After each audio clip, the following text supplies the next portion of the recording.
Oh, say does that. Today on Veterans Day, we celebrate those who honor our country with its highest form of service. You who once wore the uniform of our Army, Marines, Navy, Air Force, and Coast Guard, we owe you our thanks. And we owe you our utmost respect. And quite frankly, we owe you our freedom. We are here to express our profound gratitude for the sacrifice and contributions both you and your family made on the battlefield, at home, and at duty stations around the world. The theme for this year's celebration is recognition of female veterans.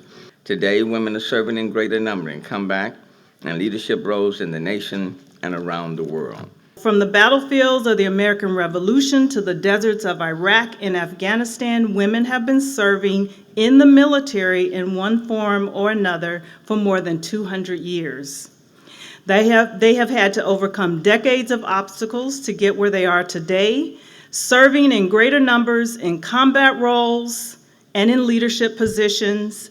And, just recently, 2016, I believe, the first female soldiers became infantry officers. And then in 2017, the first female Marines graduated from infantry school.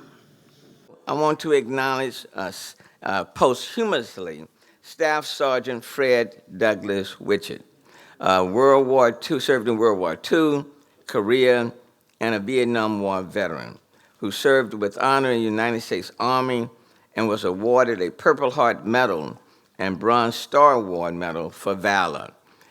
His widow, Ms. Naomi Witchet, is here today on behalf of her husband.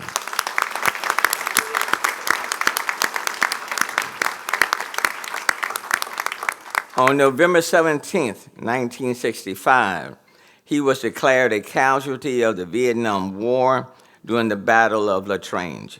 His remains were returned to the United States, and he was refused burial in what is now known as the Houston National Cemetery. He was buried in Paradise North Cemetery, Houston. His current resting place was driven by the fact that he was denied the right in 1965 to be buried in Houston National Cemetery. Staff Sergeant Witchet fought with distinction in the name of freedom and democracy for all, but received little empathy from his own government. Ms. Witchet had also agreed to serve as an honorary Grand Marshal today, and she is here, standing not only for her husband, but standing for herself, for her family members as well. And today, we want to thank Ms. Witchet for representing her husband, who was a distinguished veteran, and we honor both of them and their families on today. Please give it up to Naomi Witchet.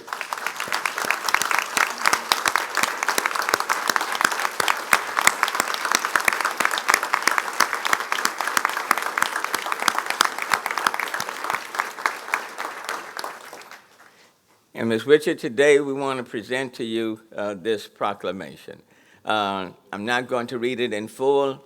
It's being presented in memoriam to Staff Sergeant Fred Douglas Witchet, and whereas the city of Houston is dedicated to remembering individuals who have enriched our community with their many accomplishments, and whereas Houston natives, Staff Sergeant Fred Douglas Witchet was born on August 19, 1926. He served his country faithfully and was awarded the Purple Heart and the Bronze Star Medal for his bravery.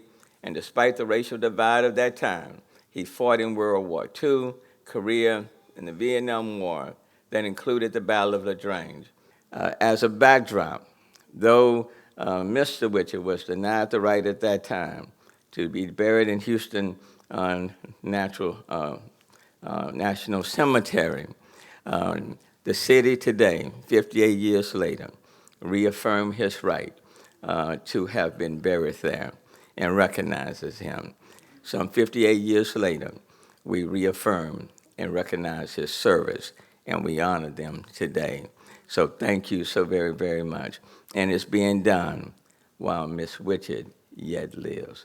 So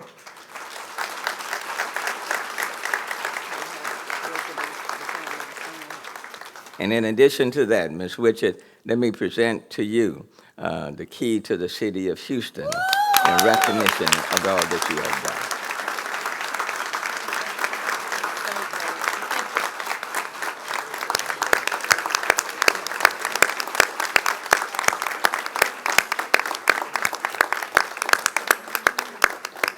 Today means an excellent momentum that I will never forget. It's such an honor to celebrate this and keep his name in flow.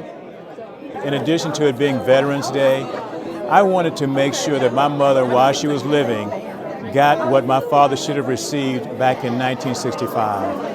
This was the main reason why we're attending today. It's really a selfish reason, but that's really the fact of the matter. My dad served in World War II, Korea, and Vietnam to serve his country, fight for liberty, and support this country. But when his body was returned back to this country, he was treated like he didn't matter. What I wanted to do is make sure my mother got a chance to see what he should have gotten back then, and getting it now. That's why we're here today, and that's what this day means to me.